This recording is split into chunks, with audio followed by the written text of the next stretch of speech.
दोस्तों, रात के सन्नाटे और समुद्र की लहरों के बीच अगर कोई आपका नाम पुकारे तो क्या वाकई आप मुड़कर देखेंगे? साथ ही दोस्तों, आपने कभी सोचा है कि एक बीच जहां पर लोग मस्ती करने के लिए जाते हैं, रात होते ही वो जगह मौत का खेल बन जाती है।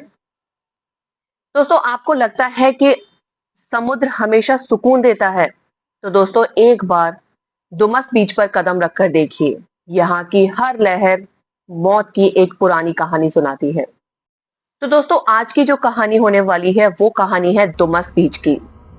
कहानी शुरू करने से पहले, अगर आपको हॉरर मिस्टीरियस स्टोरीज देखना अच्छी लगती हैं तो इस चैनल को सब्सक्राइब जरूर करिए। साथ ही साथ बेल नोटिफिकेशन को भी ऑन कर लीजिए।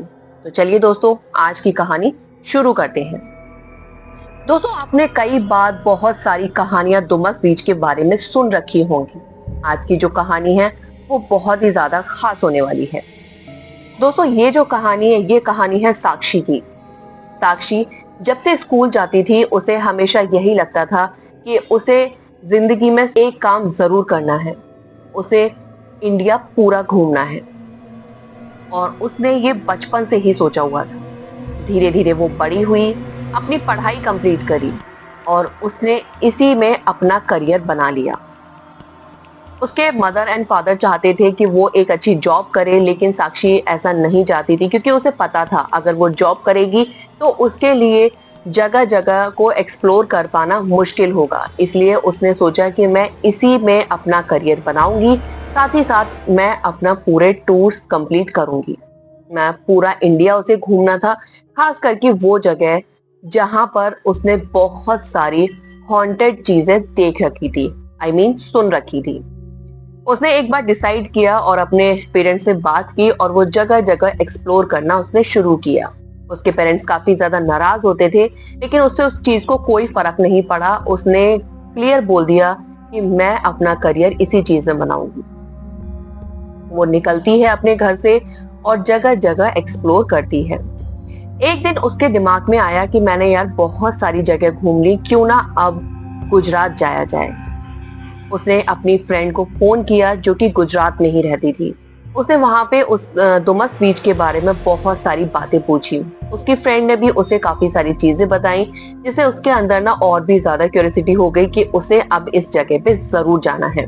लेकिन उसकी फ्रेंड ने उसको मना किया कि नहीं यार, ये जगह इतनी आसान नहीं है। अगर तुझे घूमना है तो दिन में आराम से घूमना, लेकिन शाम होते ही वहां से आ जाना। तब तो साक्षी ने बोल दिया कि ठीक है यार, तू जैसे बोलेगी मैं वैसे ही करूंगी, और वो अपने घर से निकल गई। काफी लंबा रास्ता ट्रेन से कंप्लीट करने के बाद वो फाइनली गुजरात पहुंच जाती है, जहां उसकी फ्रेंड उसका वेट कर रही होती है। उसकी फ्रेंड उसको बोलती है, चल अभी एक काम करते हैं, घर चलते हैं, कल सुबह हम लोग दुमस बीच पर आएंगे। वो बोलती है ठीक है चल, अब काफी ज्यादा मैं थक भी गई हूँ, मुझे भी थोड़ा सा रेस्ट चाहिए। और वो उसके साथ उसके घर चली जाती है। उसके घर में एक छोटा सा डॉगी होता है, एक कैट होती है और उसकी फ्रेंड के पेरेंट्स होते हैं। ये सारे लोग एक घर में रह रहे होते हैं। उसके पेरेंट्स साक्षी को देखकर बहुत ज्यादा खुश होते हैं। जो उसकी फ्रेंड थी उसका नाम था सुमन। उसके पेरेंट्स साक्षी को देखकर बहुत ज्यादा खुश होते हैं। रात को सब लोग आराम से डिनर विनर करते हैं, इधर उधर की बातें करते हैं और सभी लोग सो जाते हैं। सुमन ने बोला कि साक्षी अब रेस्ट कर ले और सुबह हम लोग यहाँ से निकलेंगे दुमस बीच के लिए और पूरा उसको आराम से घूमेंगे। साक्षी के मन में ये था कि यार, इतनी सारी मैंने बातें सुन रखी हैं, इतनी सारी मैंने कहानियां सुन रखी हैं, तो क्या हम शाम को नहीं चल सकते? मैं चाहती हूँ मैं उस जगह को शाम को एक्सप्लोर करूं। मैं भी तो देखूं कि ये जो चीजें हैं ये फेक हैं या वाकई वहां पर कुछ ऐसा है जो नहीं होना चाहिए। सुमन ने बोला नहीं यार, ऐसा बिल्कुल भी नहीं करना। मम्मा पापा इस चीज के लिए कभी परमिशन नहीं देंगे और मैं बिल्कुल भी ऐसे नहीं जा सकती, और मैं तुझे भी यही बोलूंगी कि तू भी ऐसी गलती मत कर। साक्षी ने बोला ठीक है यार, तू जैसे बोलती है। वो दोनों इस चीज के लिए अग्री कर गई और रात को वो अपना सो गई। सुबह जल्दी उठती हैं, अपना नहाती हैं, धोती हैं और निकल जाती हैं दुमस बीच के लिए। इतना सुंदर बीच, इतनी सुंदर वहां की वाइब्स, उस टाइम सब कुछ अच्छा था। काफी लोगों की भीड़ थी और सब कुछ बहुत ज्यादा अच्छा लग रहा था। साक्षी बोलती है यार पता नहीं क्यों इस जगह को देखकर ऐसा लग रहा है कि यहाँ के बारे में जितनी भी बातें हैं वो सब कुछ बनाई हुई बातें हैं, बनावटी बातें हैं। यहाँ देखकर ऐसा लग ही नहीं रहा कि यहाँ पर शाम होते ही कुछ ऐसी चीजें हो जाती हैं जो नहीं होनी चाहिए। सुमन बोलती है यार मैंने भी यहाँ के बारे में बहुत सारी चीजें सुन रखी हैं, लेकिन मैं कभी भी आई नहीं हूँ इधर। शाम होने के बाद यहाँ पर गार्ड पुलिस का पहरा होता है और गार्ड्स और पुलिस वाले यहाँ से बीच पूरा खाली करा देते हैं। उसके बाद यहाँ पर कोई भी आता जाता नहीं है। बाद में क्या होता है किसी को नहीं पता। साक्षी बोलती है ठीक है। उसके बाद वो वहां पर इधर उधर घूमती हैं, फोटोज वगैरह क्लिक करती हैं, बहुत सारी चीजें करती हैं और वहां से वो आ जाती है। शाम होती है तो साक्षी बोलती है यार मुझे ना एक बार जरूर जाना है, मुझे एक बार जरूर देखना है डुमस बीच को। सुमन काफी मना करती है कि नहीं तुझे वहां नहीं जाने देंगे, लेकिन साक्षी नहीं मानती। साक्षी बोलती है यार प्लीज हेल्प कर दे, तू मत चल मेरे साथ, लेकिन मुझे ऐसा कोई रास्ता बता दे जहां से मैं वहां पहुंच सकूं। क्योंकि उसे पता था शाम होते ही वहां से पुलिस वाले और जो गार्ड्स हैं वो लोगों को निकालना शुरू कर देते हैं, हटाना शुरू कर देते हैं। सुमन ने उसको जगह बताई, लेकिन उसको बोला कि यार प्लीज मैं अभी भी तेरे से यही बोलूंगी कि तू वहां मत जा। साक्षी मानती नहीं है और वो चली जाती है। सुमन अपने पेरेंट्स को झूठ बोल देती है और साक्षी वहां से निकल जाती है। साक्षी जब डुमस बीच पर पहुंचती है तो वहां देखती है चारों तरफ सिर्फ शांति थी, सिर्फ सन्नाटा था। लहरों की आवाजें थी जो कि अब बहुत ज्यादा डरावनी लग रही थी। उसको अंदर से फील हो रहा था कि हाँ यहाँ पर कुछ ऐसा है, मतलब जो चीज उसको सुबह के टाइम बहुत अच्छी लग रही थी, रात के टाइम उसको बहुत ज्यादा अजीब लगने लगी। लेकिन फिर भी उसके अंदर एक क्यूरियोसिटी थी कि जानना था उसे कि यहाँ है क्या। वो बीच पर चली जाती है और इधर उधर घूमना शुरू कर देती है। जब वो इधर उधर घूम रही होती है उसको धीरे धीरे एहसास होता है कि जैसे जैसे रात गहराती जा रही है वैसे ही एक धुंध, एक धुआं सा उसके चारों तरफ इकट्ठा होता जा रहा है। जैसे जैसे रात बढ़ती गई वो जो धुंध थी बहुत ज्यादा बढ़ गई। उस टाइम पर ऐसी हालत हो गई थी जैसे दिसंबर और जनवरी में होती है। चारों तरफ फॉग ही फॉग, सेम वही चीज उसके साथ हो रही थी। उसे जस्ट अपने एक कदम आगे भी कुछ नजर नहीं आ रहा था कि क्या है क्या नहीं। वो चारों तरफ बहुत आंखें गड़ा के देखने की कोशिश कर रही थी कि वो कैसे भी करके रास्ता ढूंढ पाए, लेकिन इतना ज्यादा फॉग था, इतना ज्यादा अंधेरा था कि वो नहीं ढूंढ पा रही थी। चारों तरफ से सिर्फ उसे समुद्र की लहरों की आवाज सुनाई दे रही थी जो कि बहुत ज्यादा खतरनाक, बहुत ज्यादा डरावनी लग रही थी। वो वहां से बहुत कोशिश करती है निकलने की, लेकिन नहीं निकल पाती। पीछे से उसे गार्ड की सीटी की आवाज आती है। वो कोशिश करती है बोलने की, आवाज लगाती है, लेकिन बोल नहीं पाती। ऐसे करके पूरा रात उसकी वहीं निकल जाती है और उसको पता ही नहीं चलता कि वो कहाँ फंस चुकी है। चारों तरफ से उसको सिर्फ सन्नाटा और सिर्फ लहरों की आवाज, सिर्फ धुआं, यही उसे नजर आ रहा है। पूरी रात उसकी निकल जाती है। इधर जो उसकी दोस्त थी सुमन, वो बहुत ज्यादा परेशान हो रही थी। उसे लग रहा था कि उसकी दोस्त कहाँ गई, लेकिन वो डर की वजह से अपने पेरेंट्स को भी नहीं बता पा रही थी। वो बहुत ज्यादा परेशान हो रही थी, लेकिन उसे डर था अगर मैंने अपने पेरेंट्स को बताया तो वो बहुत ज्यादा नाराज हो जाएंगे। पूरी रात वो जैसे तैसे करके निकालती है और नेक्स्ट मॉर्निंग वो फटाफट से डुमस बीच की तरफ निकल जाती है। वहां जाकर देखती है बहुत सारी भीड़ लगी हुई थी।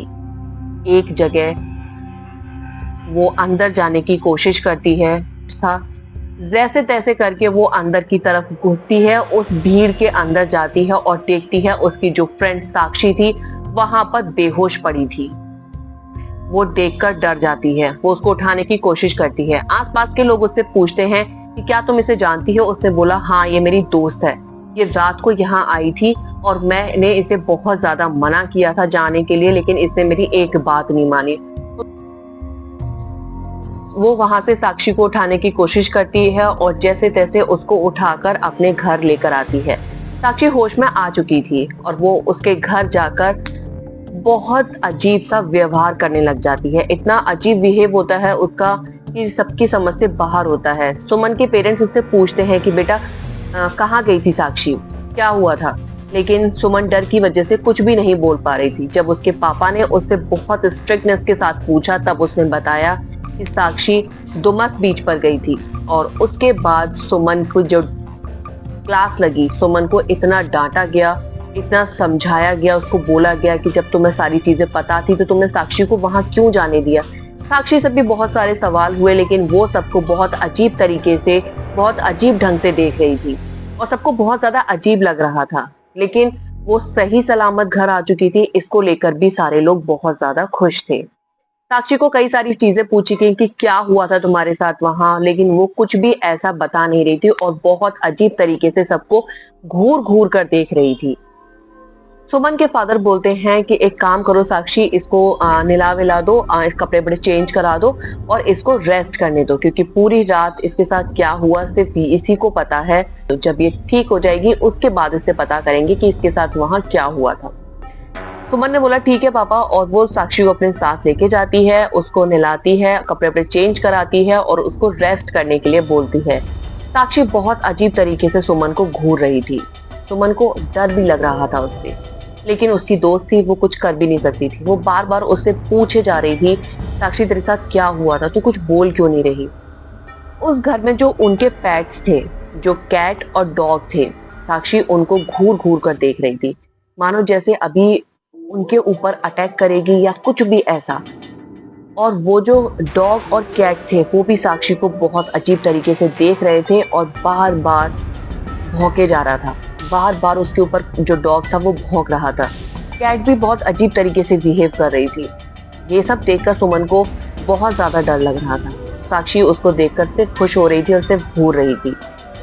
सुमन बोलती है साक्षी को, साक्षी तू एक काम कर, रेस्ट कर, मैं तेरे लिए फटाफट से कुछ बनवा के लेके आती हूँ, उसके बाद तू खाना और सो जाना। सुमन जाती है और इतनी ही देर में जब साक्षी डॉग और कैट को घूर रही थी, साक्षी को पता नहीं क्या होता है, वो डॉग और कैट पर अटैक कर देती है। उनको इतनी बुरी तरीके से मारती है कि उनकी जो गर्दन थी उनकी बॉडी से अलग कर देती है और उनको बहुत अजीब तरीके से वो खा रही होती है, बहुत गंदे तरीके से। जब ये पेरेंट्स सोचते हैं कि अचानक से उनका जो पेट है उसकी आवाज आना कैसे बंद हो गई, क्या हुआ, वो वहां रूम में जाकर देखते हैं तो उनकी हालत खराब हो जाती है। वो डर जाते हैं और वो चीखने लगते हैं, चिल्लाने लगते हैं। सुमन आती है, सुमन पूछती है क्या हुआ, सुमन देखती है तो वो और भी ज्यादा डर जाती है। वो साक्षी को बोलती है तूने क्या किया, तूने क्या किया, क्या हुआ, बताएगी कुछ। और साक्षी सिर्फ अपने मजे में, उसके पूरे फेस पर, उसके पूरे हैंड्स पर ब्लड लगा हुआ है और वो बहुत गंदे तरीके से हंस रही है, बहुत अजीब तरीके से, बहुत डरावने तरीके से हंस रही है। ये सब देखकर सबको बहुत डर लगता है। सुमन के पेरेंट्स बोलते हैं हमें नहीं पता, इसको यहाँ से भेजो, ये बहुत ज्यादा खतरा बन चुकी है। सुमन बोलती पापा ये कहाँ जाएगी, इसकी आप अभी हालत देख रहे हैं, कितनी ज्यादा गंदी इसकी हालत होगी। उसके पापा बोलते नहीं बेटा, मुझे नहीं पता, मैं किसी और की जिंदगी के साथ कोई भी रिस्क नहीं ले सकता। इसने हमारे पेट्स की जब ये हालत करी है तो हमारे साथ भी कुछ ना कुछ ऐसा कर सकती है। सुमन परेशान हो जाती है और साक्षी को वहां से जाने के लिए बोलती है। अब जो साक्षी थी थोड़ा बहुत होश में आ चुकी थी, वो बोलती ठीक है यार मैं चली जाती हूँ, कोई बात नहीं। रात होती है और साक्षी वहां से निकल जाती है। साक्षी की अजीब सी जो मुस्कान थी ना, वो उसके फेस से जाने का नाम नहीं ले रही थी। जैसे ही साक्षी नीचे पहुंचती है, सुमन को थोड़ा सा कुछ एहसास होता है। वो बोलती कि नहीं यार, इस हालत में मैं साक्षी को नहीं जाने दे सकती। अगर वो इस हालत में जाएगी तो हो सकता है उसके साथ भी कुछ ना कुछ गलत हो जाए। वो जाके बाहर साक्षी को रोकती है और उससे पूछती है यार तुझे क्या हुआ है, तू मुझे बता तो सही क्या हुआ है, ऐसा क्या हुआ है जिससे तू इस तरीके की हरकतें कर रही है, तूने इतना बड़ा कांड कर दिया। साक्षी बोलते है यार मुझे पता नहीं, मुझे कुछ भी याद नहीं आ रहा मेरे साथ क्या हुआ है। सिर्फ मुझे इतना पता है कि जब मैं वहां पहुंची थी, वहां चारों तरफ सिर्फ धुआं ही धुआं था, धुंध थी मेरे आसपास और लहरों की जो आवाज थी ना वो काफी डरावनी थी। जो दिन में मुझे वहां सुकून मिला था ना, वो रात में वहां नहीं था। बहुत अजीब लग रहा था, बहुत डर लग रहा था। मैं वहां से निकलने की कोशिश कर रही थी लेकिन निकल नहीं पा रही थी। लेकिन अचानक से ना मुझे वहां पर ना एक आदमी नजर आया, एक ओल्ड मैन, जो मेरे को बोलता है, बेटा तुम्हें यहाँ से निकलना है तो चलो मैं तुम्हें यहाँ से निकालता हूँ। मैंने उस पर विश्वास किया और मैं उसके साथ चल दी। मैं उसके साथ चलती चली गई और वो मुझे कहाँ ले गया मुझे उसके बाद बिल्कुल भी कुछ याद नहीं। सुमन को ये तो समझ आ गया था कि साक्षी के साथ कुछ ना कुछ गलत हुआ है। वो साक्षी को अगले दिन सुबह डुमस बीच लेकर जाती है और वहां जाकर वो उससे पूछती है, कहाँ पर तेरे साथ क्या हुआ था। ये जो चीज हुई थी ना, ये करीब आप 4 से 6 बजे के बीच, सुबह के 4 से 6 बजे के बीच सुमन उसको लेकर जाती है और साक्षी आराम से चली जाती है, क्योंकि वो साक्षी का ही प्लान था सुमन को वहां लेकर जाने का।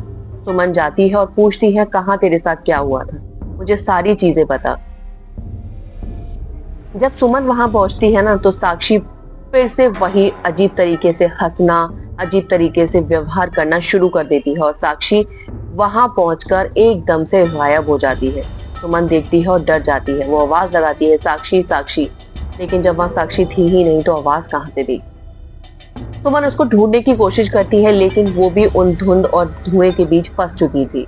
लेकिन अब सवेरा होने वाला था तो सुमन की जान को खतरा नहीं था। जैसे जैसे सूरज की किरणें बढ़ती जा रही थी, वो जो धुंध थी, धुआं था, वो कम होते जा रहा था। और एक बार सूरज जैसे ही निकला, वहां से सारी धुंध, सब कुछ गायब हो गया। सब कुछ इतना शांत, सब कुछ इतना अच्छा हो गया, बहुत अच्छा लगने लगा। तो वन वहां आसपास साक्षी को ढूंढती है कि आई तो मेरे साथ थी, कहाँ गई। जाकर देखती है, काफी दूर जाकर उसे एक जगह पर साक्षी रेत के अंदर दबी हुई मिलती है। उसके हाथ पैर उसे नजर आ रहे थे। वो सारी मिट्टी हटाती है वहां से और उसको बाहर निकालती है, उसको होश में लाने की कोशिश करती है। वो सोचती है, साक्षी तो मेरे साथ आई थी और बहुत अच्छी कंडीशन में थी और इसे क्या हो गया। जब वो साक्षी होश में आती है, वो सारी बातें उसको बताती है। तब सुमन को पता चलता है कि वो जो साक्षी को लेकर गई थी, वो रियल वाली साक्षी नहीं थी। वो कोई और ही था जो सुमन के साथ गया था। वो कुछ ऐसा डरावनी चीज थी, वो कुछ ऐसी प्रेत आत्मा थी जो सुमन के साथ उसके घर गई थी। मतलब वो सारे जो कांड जो डॉग और कैट के साथ हुआ था, वो साक्षी ने किया ही नहीं था, क्योंकि साक्षी वहां थी ही नहीं। वो साक्षी के रूप में और कोई प्रेत आत्मा थी जो सुमन के घर गई थी। ये देखकर सुमन, ये सुनकर सुमन इतना डर जाती है, घबरा जाती है। वो सोचती है कि मैं किसके साथ रह रही थी, वो उसे नहीं पता था। वहां से वो साक्षी को लेती है, घर लेकर आती है, सारी बातें अपने पेरेंट्स को बताती है। उसके पेरेंट्स उसको अच्छे से खाना पीना खिलाते हैं, रिलैक्स करवाते हैं, रेस्ट करवाते हैं और उसके बाद उसके साथ खुद जाते हैं उसके घर पर उसे छोड़ने के लिए। ये लोग उसके घर पहुंचते हैं और घर जाके सारी जो भी सिचुएशन थी साक्षी के पेरेंट्स को बताते हैं। साक्षी के जो पेरेंट्स थे, उन्होंने किसी तांत्रिक वगैरह से बात करी और साक्षी का इलाज करवाया, तो पता चला बहुत तगड़ा वाला पोजीशन साक्षी के ऊपर हुआ था। वो तो उस वक्त रहते सुमन की समझदारी थी कि उसने सारी चीजों का पता कर लिया और वो साक्षी, उस साक्षी जो प्रेत आत्मा थी, उसको लेकर डुमस बीच पर चली गई। अगर वो नहीं जाती तो सुमन, साक्षी और सुमन के पेरेंट्स की आखिरी रात वो होने वाली थी। उनके साथ कुछ भी हो सकता था। तो दोस्तों, ये थी आज की कहानी। आपको कैसी लगी जरूर बताइएगा। साथ ही दोस्तों, बहुत अच्छी चीज है कि आप चीजों को एक्सप्लोर करना चाहते हैं, लेकिन इतना डीपली मत करिए। जहां आपकी जान पर बनाए, जहां आपकी वजह से और लोगों की जिंदगी खराब होते होते बचे, मत करिएगा। कभी मत करिएगा ऐसी कोई गलती। जहां जाने के लिए मना है, मत जाइएगा। जिस चीज के लिए मना है, मत करिएगा, क्योंकि इससे आपकी जिंदगी के साथ साथ और भी कई सारी जिंदगियां बर्बाद हो सकती हैं। तो दोस्तों, ये थी आज की कहानी। उम्मीद है आपको अच्छी लगी। अगर अच्छी लगी तो प्लीज वीडियो को लाइक कीजिएगा, चैनल को सब्सक्राइब कीजिएगा। मिलते हैं हम आपसे एक और नई हॉरर स्टोरी के साथ। तब तक के लिए बाय बाय।